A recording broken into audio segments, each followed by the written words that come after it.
Hello, peoples. A couple days ago, I finally checked out Talk to Me. This is a A24 horror film, and usually, if it's a horror movie and it's made by A24, that usually means that it's pretty good.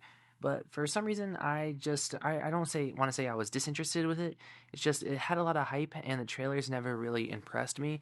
So now that I've seen the movie and everyone told me how good it was, I still kind of had a hard time believing it. I don't know what it was. It's just it never really looked like that amazing.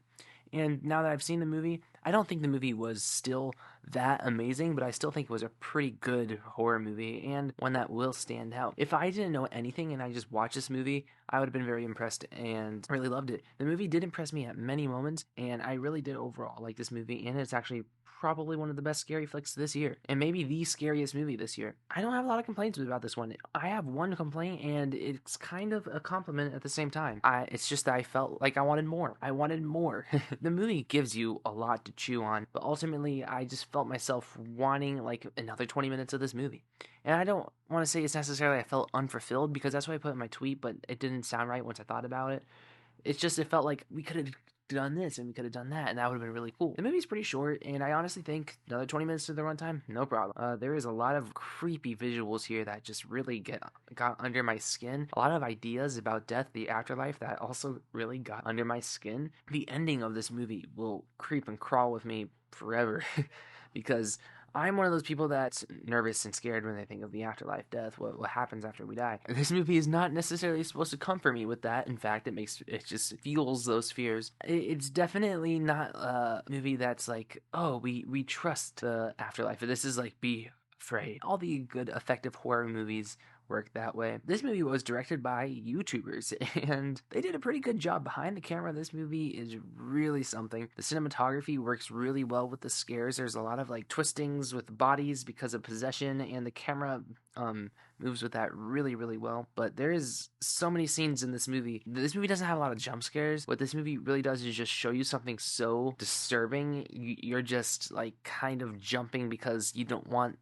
these characters to get hurt.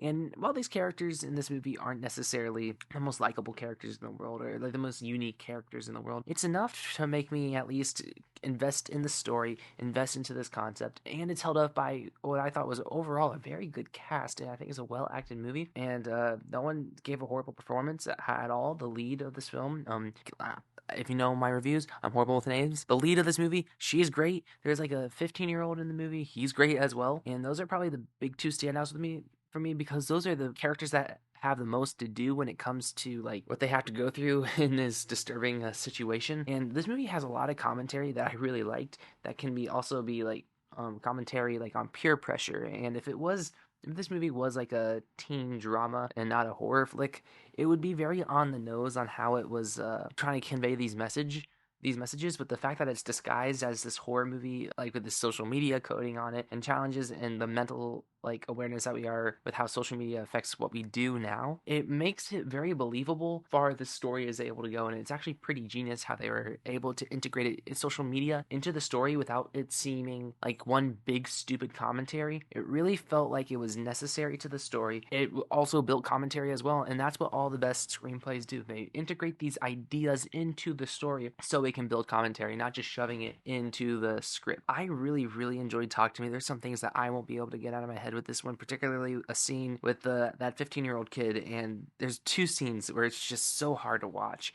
and it really just disturbs you. Yeah.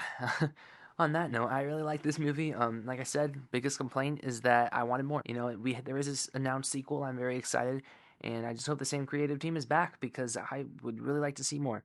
I'm gonna give Talk to Me an 8.3 out of 10. Comment down below what you guys thought of Talk to Me. Did it live up to all this hype, or did it disappoint you guys? So yeah. Anyways, like, share, subscribe, and stuff like that. And adios.